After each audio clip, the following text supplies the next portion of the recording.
Ya, pemerintah melanjutkan program bantuan kepada masyarakat terdampak pandemi COVID-19, di mana di tahun 2021 pemerintah memberikan 6 program bantuan kepada masyarakat. Lantas, apa saja yang didapatkan dan kebutuhan apa saja yang terutama dibutuhkan untuk pelaku usaha dalam mendorong roda perekonomian nasional? Berikutnya, kami akan ulas dalam infografis berikut ini. Ya, seperti yang bisa Anda saksikan di layar televisi Anda, kita akan cermati ada beberapa bantuan pemerintah yang diberikan di tahun 2021 dan ini sebagian masih kelanjutan dari program bantuan yang diberikan oleh pemerintah di tahun 2020 lalu. Yang pertama kita akan cermati dari kartu prakerja, ini juga masih berlanjut yang diberikan oleh masyarakat Indonesia begitu ya. Kemudian ada subsidi listrik yang juga diberikan untuk masyarakat menengah ke bawah. Kemudian ada juga bantuan langsung tunai untuk para pelaku usaha menengah, kecil, dan juga ini adalah menjadi salah satu harapan karena dana ini bisa digunakan juga sebagai modal usaha untuk pelaku UMKM. Dan selanjutnya ada program Keluarga Harapan juga menjadi salah satu upaya pemerintah untuk menjaga tingkat kesejahteraan, tingkat kebutuhan dasar dari keluarga-keluarga di Indonesia. Kemudian ada program sembako, ini juga menjadi salah satu bantuan pemerintah dan bantuan sosial tunai. Itu dia dari beberapa hal yang sudah diberikan oleh pemerintah di tahun 2021. Dan kita tahu pemirsa, di tahun 2021 ini pemerintah sudah memberikan bermacam bantuan kepada masyarakat dari berbagai kalangan yang terdampak COVID-19. Dan bantuan tersebut pun diberikan untuk pelaku UMKM, kemudian karyawan atau pekerja, kemudian bantuan prakerja, guru honorer, hingga korban PHK. Dan pemerintah juga menyalurkan bantuan sosial atau bansos periode tahun 2021 secara tunai serta transfer ke rekening penerima program bansos. Dan berbeda dengan program bantuan sosial sebelumnya, bantuan sosial di tahun 2021 diberikan secara tunai yang akan diterima langsung oleh penerima program. Dan ada juga yang diterima melalui rekening. Itu dia. Dan selanjutnya kita akan cermati infografis berikutnya. Ini adalah bantuan pemerintah apa saja sih yang sudah terlaksana. Ya, seperti yang bisa Anda saksikan kembali. Kita lihat ini adalah beberapa bantuan yang sudah terlaksana. Ini kita akan cermati di tahun 2021. Pada 4 Januari 2021 ada bantuan sosial tunai yang sudah diberikan kepada masyarakat. Ini senilai Rp300 per bulan berkeluarga. Ini dengan rentang periode pemberian bantuannya antara Januari hingga bulan April mendatang. Kemudian ada program sembako yang juga dilaksanakan pada 4 Januari 2021 dengan target sekitar 18,8 juta orang penerima dengan besaran bantuan sekitar Rp200.000. Dan selanjutnya ada program Keluarga Harapan, sama masih tanggal 4 Januari 2021. Itu terdiri dari ibu hamil sekitar Rp3 juta per 1 tahun, kemudian anak usia dini Rp3 juta per 1 tahun, dan penyandang disabilitas sekitar Rp2,4 juta per 1 tahun, kemudian lanjut usia atau manula dengan 70 tahun ke atas usianya Rp2,4 juta per 1 tahun. Dan juga itu termasuk di dalamnya adalah para pelajar yang juga mendapatkan bantuan dalam program Keluarga Harapan. Ini pelajar dari tingkat sekolah dasar hingga sekolah menengah atas.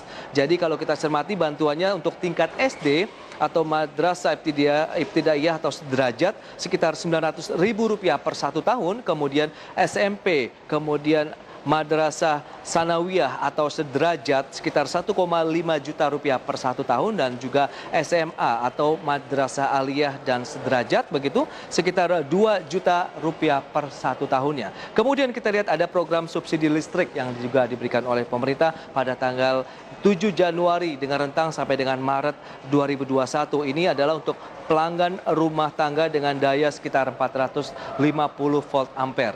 Dan selanjutnya ada juga yang berdaya 900 volt ampere menerima bantuan subsidi dari pemerintah. Adapun untuk pelanggan bisnis dan industri, daya kita lihat dengan 450 volt ampere juga ada program yang sudah diberikan sekitar 459.000 pelanggan yang sudah menerima bantuan subsidi listrik. Dan kita tahu Presiden Joko Widodo, pemirsa, juga menegaskan bahwa bantuan yang akan disalurkan ini harus tepat sasaran. Jika perlu, perbaikan data pemerintah daerah akan dilibatkan tanpa ada potongan dalam bentuk apapun. Ya, beberapa bantuan telah diterapkan dan diberikan kepada warga terkait dengan pemulihan ekonomi nasional, percepatan dan kebangkitan ekonomi terus diupayakan oleh pemerintah. Pemerintah pun telah menyiapkan anggaran sebesar 372,3 triliun rupiah untuk mendongkrak daya beli dan konsumsi masyarakat serta mempercepat pemulihan ekonomi nasional. Dan selanjutnya kita akan cermati grafis selanjutnya. Ini adalah bantuan yang justru dibutuhkan oleh para pelaku usaha menengah. Kita lihat apa saja. Ini untuk UMKM ya. Kita lihat apa saja yang dibutuhkan. Kalau kita lihat dari sisi persentase, memang yang terbesar adalah dari sisi bantuan modal usaha. Ini mencapai 69,02%. Jadi lebih membutuhkan bantuan modal usaha untuk usaha menengah kecil. Kemudian selanjutnya ada keringanan dari tagihan listrik usaha yang juga mereka butuhkan. Dan selanjutnya ada penundaan pajak, kemudian penundaan pembayaran pinjaman, serta kemudahan administrasi dalam pengajuan pinjaman. Jadi memang ini adalah bantuan-bantuan yang dibutuhkan oleh pelaku usaha UMKM. Dan pemirsa, nyaris sebenarnya tidak ada usaha skala menengah ke bawah yang lolos dari dampak negatif pandemi COVID-19. Bahkan BPS menyebutkan ada sejumlah bantuan yang dibutuhkan oleh pelaku usaha agar mampu bertahan di tengah pandemi COVID-19. Ya, bagi pelaku usaha mikro kecil, jenis bantuan yang paling dibutuhkan memang tadi yang seperti sudah saya sebutkan, ada bantuan modal usaha. Dan dari 25.256 responden yang bergerak dalam bidang usaha menengah kecil, di mana 69,02% diantaranya membutuhkan bantuan modal usaha untuk tetap bertahan di tengah pandemi COVID-19. Dan selanjutnya kita akan lihat bagaimana dengan infografis berikutnya. Ini adalah bantuan yang dibutuhkan oleh usaha menengah besar. Jadi di atas UMKM begitu ya. Kita lihat meskipun usahanya sudah masuk menengah ke atas begitu, tapi ini tetap membutuhkan bantuan tentunya dari pemerintah. Apa saja? Kita akan cermati dari sisi persentase yang paling utama dibutuhkan oleh pelaku usaha menengah besar justru dari sisi keringanan tagihan listrik usaha. Jadi ini menjadi permasalahan utama yang mereka butuhkan adalah bagaimana ada keringanan dalam membayar tagihan listrik. Karena mereka mungkin masih bisa berproduksi dibandingkan dengan UMKM begitu. Tapi yang dibutuhkan berikutnya adalah bantuan bagaimana dengan adanya produksi tetap berjalan, tapi tagihan listriknya juga ada keringanan yang diharapkan oleh pelaku usaha tersebut.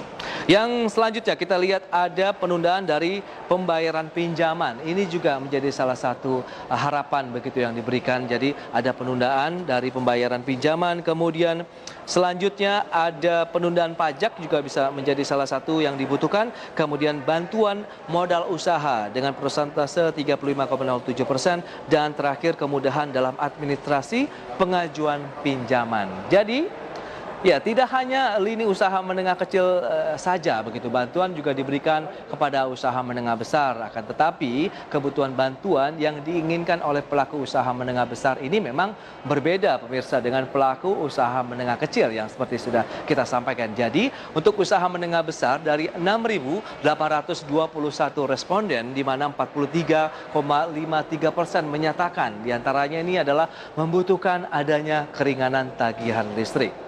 Ya, tagihan listrik ini memang cukup membebani bagi pelaku usaha menengah besar dikarenakan kebutuhan listrik yang tinggi untuk menggerakkan usaha mereka. Dan di sisi lain, beberapa bantuan juga dibutuhkan untuk menunjang bisnis dan juga roda ekonomi pelaku usaha. Baik pemirsa, demikian update dari beberapa kondisi ya dari dunia usaha terkait dengan adanya pandemi COVID-19 dan beberapa kebutuhan-kebutuhan yang dibutuhkan untuk terus menggerakkan roda usaha dan tentunya ujungnya adalah roda perekonomian nasional. Ya, pemirsa, jangan beranjak dari tempat Anda karena kami masih akan kembali dengan informasi IDX Entertainment yang menarik untuk Anda.